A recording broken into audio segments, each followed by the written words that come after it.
negative equity that I can slam onto a Ranger Raptor that I'd ordered Yeah. about last June, but my dealer is not getting any allocations. So that'll be a bit of the talk in regards to how to actually get a Ford Ranger. When can we expect to get one? So let's just jump right in. Let's talk about the 2024 Ford Ranger. Dave, actually, I highly recommend you check out his channel because he covered this last week, about 6-7 days ago.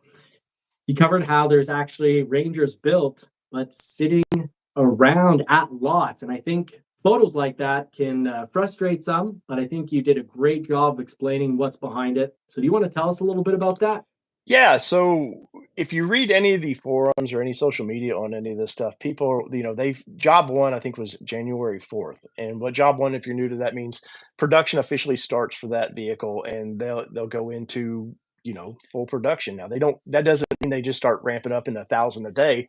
They're slowly getting volume up and once they build them, they put them to the lots. And a lot of people, especially normal Rangers, there's not the enthusiast crowd that there is for Ranger Raptors. So people for Ranger Raptors are just excited. They get their build date and a lot of early January build dates, and people go, "Oh, in 2 weeks I get my vehicles." And the sad truth of that is no, you will not get your vehicle.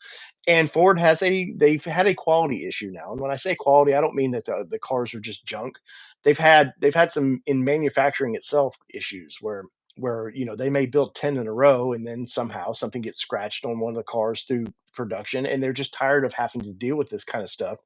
So what they're doing is they are not releasing any vehicles till they know the plant is running optimally and that they're not having issues. Now, I worked in manufacturing, John. I worked for Nissan, so I understand what goes into building cars and how they do trial vehicles. And then we had that pesky UAW strike last year, which kind of good or bad, whatever anybody's in on that situation. I'm glad that the workers got paid. Uh, at the end, I'm glad everybody seems to be as happy as they can be with that. But it put a crimp in the Ranger, and now that we're starting to see Rangers being built, everybody's so overly excited about. Oh man, the Amazon culture is what I call it. Oh, they build it. You get that little bar. Ford makes that beautiful little bar that shows progress of where it's at, and people think, "Oh, it's gonna be on my doorstep in 2 weeks," and that's just sadly, that's not how the case works. And Ford right now, with them having quality issues, and when I say that, once again, I've seen a lot of comments in my videos where people are like, "Quality issues? You mean they're just, the trucks, they're having to repair them?" No, no, what that means is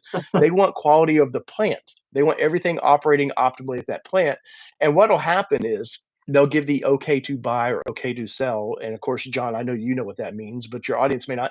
What that means is Ford at that point says, "Okay, dealers are now okay, we're gonna invoice you, and we're going to start shipping vehicles out where you can actually buy these." That okay to buy does not mean for the customer. It means, I guess, the customer that is the dealership. Yes. And so what Ford is doing, they're building these and they're setting on their lots, and you'll see them be moved around all the time. A lot of times, once your vehicle's built, you can have your dealer can track it. And I've had dealers do that where they show it moving. My Mustang, per se, I saw that Mustang was moved probably 7 times. And each time I got excited because I love cars and trucks just as much as anybody else. So when I know my salesperson was really nice about going, "Hey, they moved your vehicle today," and I think a part of it, she was to mess with me a little bit, knowing I'm a passionate about vehicles. But you might see your vehicle get 30 to 40 miles on it, and you're like, "Well, that's not a new vehicle anymore." Don't fret. That's just because they move them around a lot. Or in manufacturing, when they're building these things, sometimes they might get feedback of, "We're hearing a rattle," something when they're pulling them out of the plant, and they'll take them on a test track and they'll run a mile or two that way. Listening, there's bumps on that test track. They're listening for anything they want to build you the best vehicle possible. So That's at the right. end of We go think ahead, back John. to the Ford Bronco, and the Ford Bronco, we had some show up at the dealership that already had 55 miles on them. Mhm, And there's a mhm. sticker saying this was tested for 50 miles and it was, some were picked out at random. And that was part of the process. And like you say, if they do notice when they're moving them around a certain noise or any potential problem, then they'll also throw up like, "Oh, you know what, this one needs to go do the 50-mile test." Yeah. So it's not at that point picked at random. But what's interesting I find about this is Jim Farley did promise that quality would be priority number one.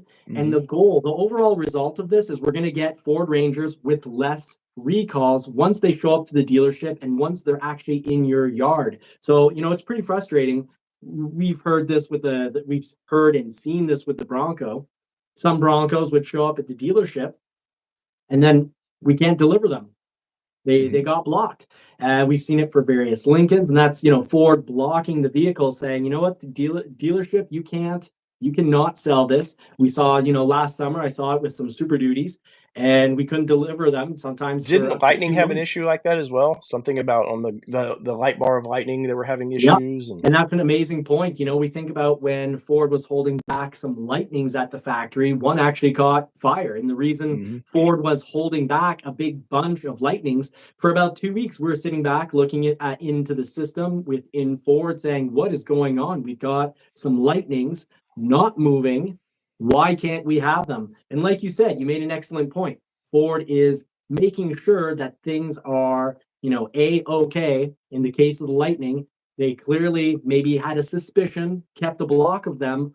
One caught fire. They stopped production. What was it, for 2.5 weeks, mhm. and found the problem, corrected the problem. Every one of those held back Lightnings was corrected. So then the production chain didn't continue to produce the error that they had found, and that's often how Toyota, whenever they bring something online at the factory, they start building them at a very slow pace because they want to perfect the line really before just sending them out. And like we saw, in 2022, Ford ends up with the most recalls. And actually this year, they 2023, the promise was made there'd be less recalls, or at least that would be priority number one. And Ford is no longer number one when it comes to people affected by recalls. Surprisingly, Right. it was actually Honda that had the not the most recalls, but the most amount of people affected by recalls in 2023. Well, they gotta quit partnering with GM, is Honda's problem. You get you. No, but for Ranger, I think part of Ranger's issues were that I was at the press of the launch of this vehicle back in me and Kelly were talking about it today. It was the 1st of May last year is when they did the press, release of this stuff, and I think then they did the order banks opened up, and I think had normally the way this would have worked in 6 months, they would have had vehicles to your doorstep. I Yeah. think that's what really is getting people excited by this now is, "Hey, where's my vehicle?" It feels a lot like Bronco, and of course, Bronco, we had that pesky pandemic kinda screwing everything up. But I do know from my inside sources there within, Michigan Assembly Plant, they've had a few issues they've had to work through. There was a few lineup things weren't lining up as they wanted. And, I think, I'll say this here, I haven't said this on my channel yet, but I think you're gonna start seeing some of those Rangers being shipped without they're gonna be missing some parts. And Mm. I think you're gonna start seeing credits to some things that they just, I don't know why. I don't know if it's the strike that's kind of your 3rd tier manufacturers that make small parts for this thing, if they couldn't keep up to production or what is going on. But, yeah, there's been a few things with Ranger that's kind of, held it up. But I think, like you said, Ford's number 1 goal is to get you they want a happy customer, and I know sometimes when we're all waiting, we don't feel like that happy customer, but in the end, it's about they want you coming back. They want you buying a new vehicle every 3 to 5 years, and so therefore, they can't have these pesky recalls and, upset customers. That's a really good point. And at the end of the day, if your vehicle does have recalls on them, often most of Ford's recalls are for relatively small issues. So I personally Mhm. wait until I'm due for an oil change, not the case for the Lightning, but I'll often get, if I've got 2 or 3 recalls to do, I'll just let it sit for 3, 4 months until I've got my oil change scheduled. Put it in for the oil change instead of being in and out in roughly 1 to 2 hours. The vehicle might be there for the day. All the recalls get done, and that way I don't get inconvenienced. And for owners, every Ford dealership should have a taxi service. So when you drop your vehicle off, they should be able to drive you to work and pick you up at the end of the day. So there's ways around that. Now, just to talk quickly about a little bit about price. For any of you that are thinking about getting the Ranger, it actually comes equipped quite well, surprisingly well. And the new Explorer, we'll get to that this evening. The new Explorer, the standard equipment on it is incredible. Ford put a lot into the package that normally they would most manufacturers would bleed the customer for the bigger touch screens and added safety technology. So I think Ford's listening. There's been a lot of talk about how people want more, we don't want to get pulled into higher trim levels just to get bigger screens. But on the Ranger, you got the XL starting at 36,315 if you take it as a 4x4. And you know what? When it comes to trucks, I like my trucks 4x4. Dave, how do you feel about the 2x4, 4x4 battle? Well, I always say that generally I want the four-wheel drive system because I here in Tennessee, if you don't know, if most of your viewers don't know, I'm in Middle Tennessee, and we do get snow and a lot of ice. So I always want the most capable vehicle, and for whatever reason, I need to get a family member to a hospital, or just I need to get away from my house for some reason. I always want the most capable vehicle possible. So I generally go with an all-wheel drive slash four-wheel drive system. Yeah, and I'm up here in Canada, tons of snow, and when it comes down to it, even if I was living in Florida, hopefully I can make that dream happen once Layla's off to and done university. But until then, I once I get there, I'll still want a 4x4 because it's a truck. I'll want Mhm. to go take it mudding. I'll want to, I want to do truck things with it. So you've got the XL starting at 32,670.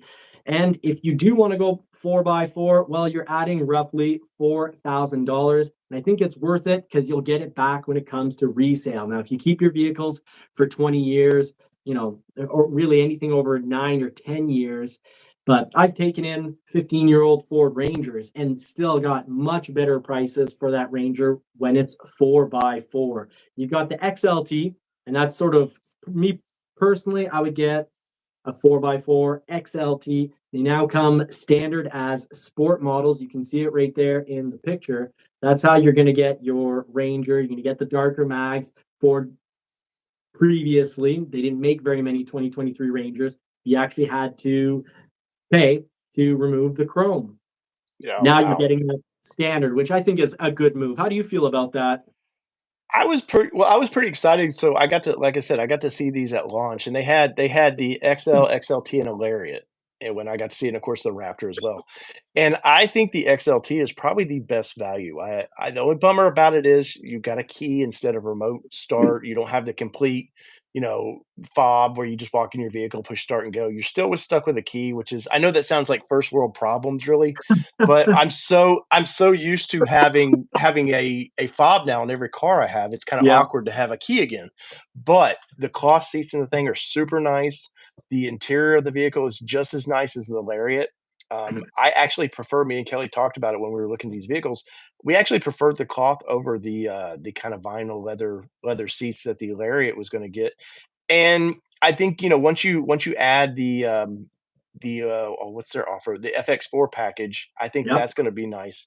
And hopefully, John, hopefully, by next year, hopefully I have a feeling we're gonna see it late summer, is I hope they do a trimmer with that. They did it previously, and I have a feeling they're gonna wanna fill in the spot between XLT and Raptor, and I think that's probably gonna be the best value when that happens. I've got a feeling that that's how we're actually going to finally get that six-cylinder 2.7-liter twin turbo engine, which is fantastic. We've got it in our Broncos, and I'm Mhm, thrilled with that engine. I've actually had people I know who've drag raced the high output limited F-150 versus an XL STX F-150 with the 2.7-liter, and mhm. they're neck and neck. And at the very end, the high output 3.5-liter EcoBoost just barely beats the 2.7-liter, and that's stock 2.7-liter twin turbo V6. So that's an incredible engine, and I think it's smart on Ford's part to not allow us to order that right away. In regards to, Ford's a company that needs to stay in business. If we're going to continue getting vehicles that we like quite a bit, Right. it would take away, I think, a bit from the Raptor, because the Raptor right now, when you don't, it's the only way to get a six-cylinder, and the 3-liter is fantastic. I've driven it in the Lincoln Aviator. I've driven it with the Ford Explorer ST, and it's a bomb. It is a Mhm. blast of an engine. Tons of pedal to the metal, fun, and surprisingly, it doesn't punish you very much when it comes to miles per gallon. You can, with the twin cam, the variable twin cam technology, it can be both an engine that's giving you high performance or fuel economy. So it's I it's it's a good setup. I have to commend it to Ford too. When every other manufacturer is losing engine options, Ford's still Yeah, allowing us to have some sort of an option. I think, initially when the last generation Ranger only came with the 2.3, everybody in the industry knew that truck was just a holdover. That was to get us. Ford was bringing exactly. that truck was going to get launched in Australia first because that's kind of the home of Ranger now. That's it used to be an American truck. It's really an Australian truck that sort of the global market's kind of getting. But when they launched that 2.3, I was a little bummed, but after spending some time with that engine, it's a great engine. But like you said, the 2.7 is gonna be, I think for the Ranger, that's gonna be like having a big V8 in that size of a Yeah. vehicle. I think you're gonna get a lot of power. The torque numbers are really good. I was a little disappointed that they didn't keep the horsepower numbers the same as Bronco. I think they'll offer a tune to kind of satisfy that part of the market. But 300, what is it, 315, I think the 2.7 is gonna make in that little truck. That's a lot of I remember I'm old enough, and I always date myself with this. My dad's '76 or '77 Silverado did make 200 horsepower, and that was into the big V8. And so I'm old enough to remember the big engines not even getting close to this. The idea that these little 4 cylinders, these little the 2.7 is really a small 6 cylinder in reality. Um, it's not like the old school Chevy Vortec 4.3s, it's a smaller bore on this thing, but I'm excited for that 2.7. I think you'll start seeing, order banks open up for that probably late spring, early summer. I think it's just the idea was to have it ready for March, and just with the UAW strike and everything, it's just pushed everything back a little bit. But if that's the engine your people want, I would wait for it because I think that's gonna be a heck of a truck.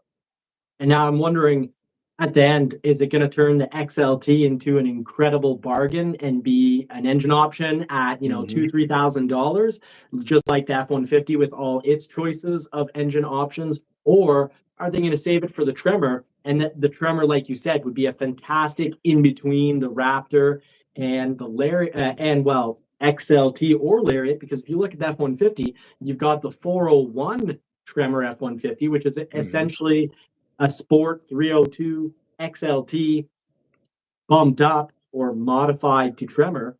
But then you also have the 402, which is a Lariat F-150, a fully equipped Lariat turned or converted, modified into a Tremor. So I don't know what's going to happen with that. And I can't get an answer. My dealership, we can't get an answer from Ford. We just don't know. Well, I seen the 2.7 when I did the press reveal. They did have a 2.7 in a Lariat, so I know Okay, that it yes. So that was fantastic. I've got a video up of that, and we do a walk around with the 2.7, open the hood and stuff, and, it's a spaghetti looking motor with all the tubing going everywhere, but, I think you're right, though. I think, you add an XLT with the 2.7, I think that's a bargain, and I hate to say, because the prices, what is an XLT right now, John? I mean, you had them up there a minute ago. Yeah, so the XLT, we've got it right here. If you take it 4x2, of course, rear wheel drive, you got 36,110. You pay roughly almost not quite $4,000 more, 39,595. Folks, don't forget, manufacturers on their initial pricing, it's to get you to click, it's to, get your foot in the door. They're Mhm. not giving us that roughly $2,000 of, transport fees. Right, right, Hilarious. Yeah. but John, I wanted to finish on that I think that truck is gonna be an amazing home run, but I hate to say that we get near $40,000 anymore, that's a affordable truck, but that is Yeah. what it is, and I know you have some pricing there, but yeah, it's anybody in the comments, yes, I understand trucks are getting expensive, and don't blame just one manufacturer, blame them all, because when one does something, they're like, "Why not?" And that was a big takeaway for me that writing up this show this evening. It was one of the points I wanted to make. And that's, often people will shop, most people shop one brand. Some people will shop two brands, and you have the very, very rare shopper. It's less than 5% of the shoppers out there. They're going to shop across, if they're looking at a truck, they're going to look at every single truck manufacturer and shop them all, which means the Mhm. huge majority of people are only, let's say, looking at GM or only looking at Dodge. They're not going to go anywhere else. And they're going to say, what the heck? Dodge prices have increased tremendously. which didn't work out for Dodge. The Ram 1500 lost roughly 10%. They made about roughly 10% less sales in 2023 on the Ram 1500 than in 2022 when their yards had no Rams. The Rams that were Yeah. coming in for most of pretty much all of 2022 were customer orders. So they did have a bit of a devastating year. We'll get to that at the very end of the show. But yeah, these prices have gone up and they've gone up everywhere. And of course, something that doesn't help this are those pesky, CAFE regulations that these manufacturers, if they're not making wildly insane mile per gallon fleet averages, they have to either pay fines to the Yeah. government or buy credits from Tesla. So Yeah. essentially give money to the competitor that could run you out of business. Isn't that So ironic that what? Ford and GM are buying Tesla credits, and of course Ford's buying Rivian credits and all this, these fake tax credits, and I don't want to get political on this, but that to keep their fleet going. But the irony now is where Toyota came out and said, "Hey, we're not going fully EV. We don't believe in that. We want to do this." And usually when Ford pivots to something, everybody else kind of like, "Oh, we better pivot with Ford on this." But I thought it was funny when Ford came out a month and a half, or when Toyota came out a month and a half ago and said, "You know what? We're still working heavily with hydrogen." And Toyota's been working on that for past 20 years, really, to perfect that. And when they were like, "You know what? We think EV or hybrid is the way to go." And suddenly Ford, that's when Ford, the unfortunately, the Lightning's not selling as well. I know they're bragging that the sales were, "Oh, record sales." Well, if you start at 0, anything's a record sale past 0. So, That's and that's right. not to insult, the hard workers that are building the Lightnings, but if you kind of It's PR market. move there to say, "Hey, look, well, record year." Well, yeah, if you couldn't get them in 22, probably 23 was gonna be a record year, but early adopters kicked in, which was, we need early adopters to push the tech. But then when people realized I can't do anything or can't do much with the Lightning, and I know you've had, a heck of a time with yours with some issues. Um, and then Toyota's like, "Hey, EV or hybrid's the way to go." The new Tacoma's gonna be that way. We do know the Ranger is they're gonna do a power boost version of this, or I think that's what they're gonna call it, the power boost name, because they really pushed suddenly when the 24 F-150 come out, they really pushed power boost again. And if you remember when what power boost came out in 21, it was all the rage. They wanted to talk about all the capabilities of Yeah. that. Then they sort of forgot about it when Lightning was in the news. And now they're pivoting away from just fully EV.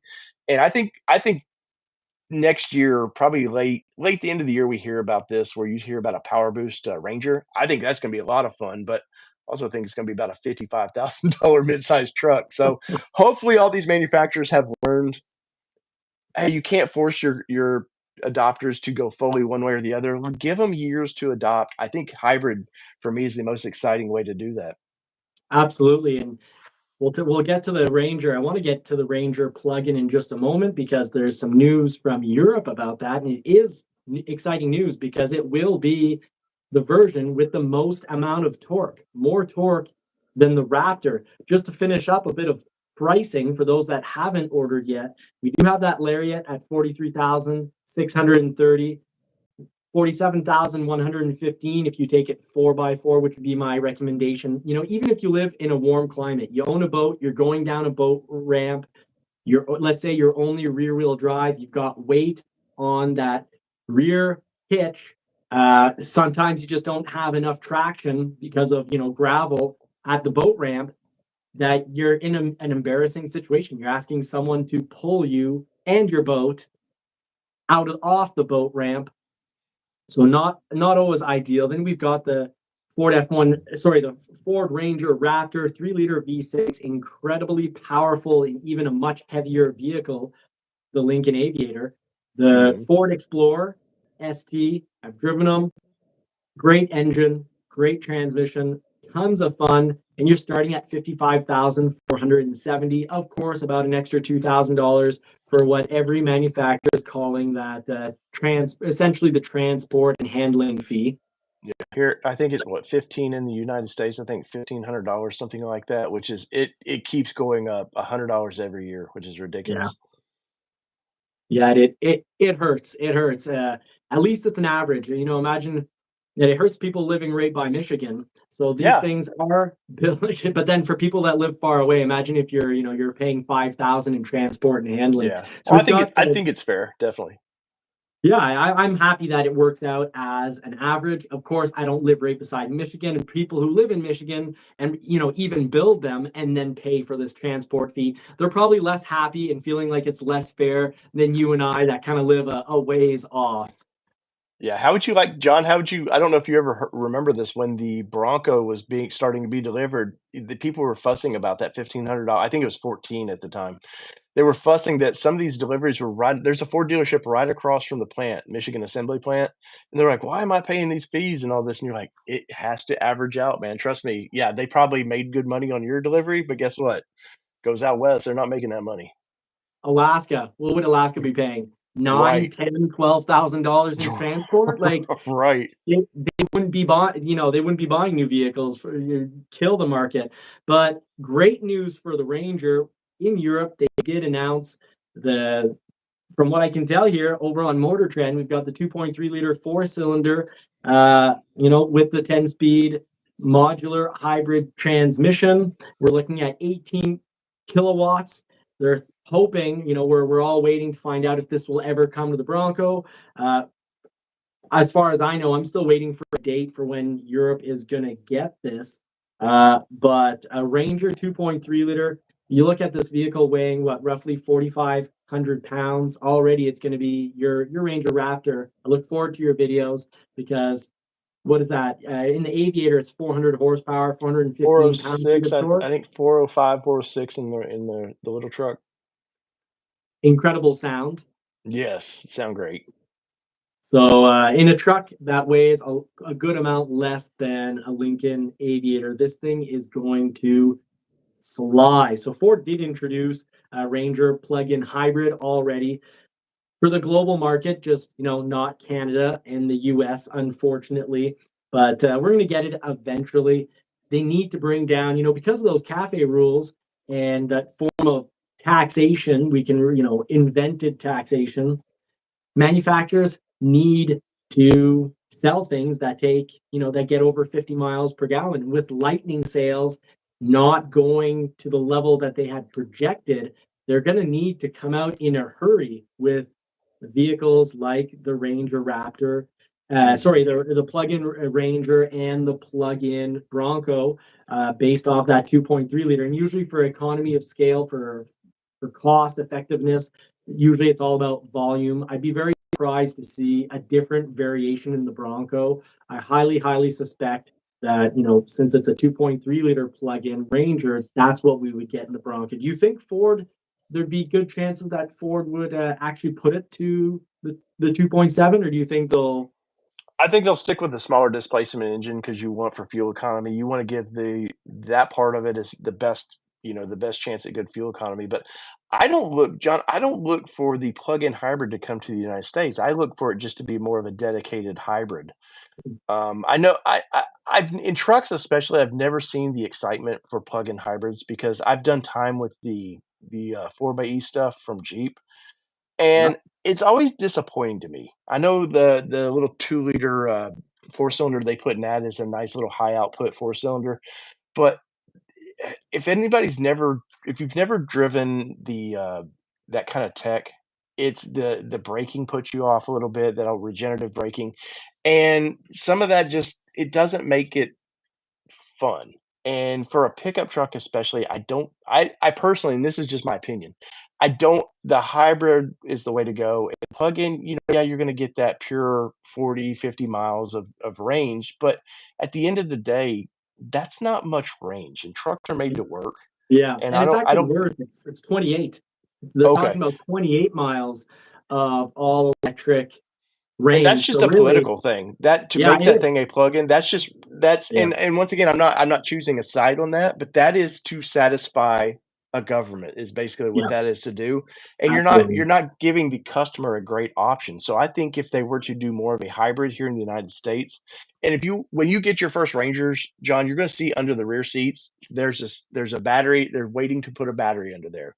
It's cased, You can see the holes for the wiring to make it adapt. It's Wow. perfect spot for it, and that's why with Ranger, people were complaining, "Well, we didn't get any seating. There's no storage under the seating." It's like, because, you know, this isn't Toyota, where Toyota sells over 200,000 trucks a year, so they can take chances and do little tweaks to, "Oh, we'll do our hybrid version. We can do a different body for that, specifically for that." Ford, GM, the big 3, right now, they don't sell enough mid-sized trucks to take some chances, and I know people were disappointed, "Oh, we're not getting a manual transmission." We're, like I said earlier, I commend Ford for giving us motor options, and they didn't have to do that because they'd already trained the audience that 2.3 was perfect in that truck. But with a hybrid, I think specifically you do the 2.3, you make it a power boost where you can use it in the back for work. The carpenter can use it, plug in that way. And I think here in the United States, that's the better option. But if they were to do the plug-in hybrid, it's gonna make some people happy. Early adopters will be like, "Oh, we're getting our electric trucks," and then nobody buys it. Yeah, well, and you know what? When it comes to the Power Boost, which is just a F-150 standard hybrid with a 1.1 kilowatt battery, early on, I didn't see a lot of people throwing themselves at it, but I'm actually starting to see increased interest in it now. In Mhm, reality, it makes a really nice difference in the city. You're mhm, looking at, up to, if you're not towing, of course, because if you're towing, forget about it. If you're on the highway, there's barely any difference with any of the other engine options. But in the city, if you're real careful, you can get 35% better fuel economy. Now, if they do bring us the plug-in Ranger, the people that would benefit would not be, workers. It wouldn't be the construction company with the yeah, trailer. It'd be the person who's using the Ranger as their daily commuter. So for me mhm. personally, and a lot of the customers that I serve, they go to work electric most of the year, make it back because when at the end of the day, the average commute to work is what, right around About 25 4, miles. yeah. Yeah, right around 24, 25 miles per gallon is the average. So there would be some people that would benefit from it, but it would definitely help Ford with bringing up that fleet Oh, average, yes, mile per gallon 100%. average, because if they're gonna sell less Lightnings, they're gonna need to make it up somewhere else. Otherwise, they're gonna be fined by the government or end up, paying Rivian money or Tesla money for those carbon credits. Because yes, it's wild with Dodge being behind the fuel efficiency forced government move. They're way behind, but they're just paying their competitor to keep going, to Do you survive. do you think with the slowdown of the EV, I mean, Tesla is gonna sell Tesla. Tesla has there's a luxury name associated with that, but with the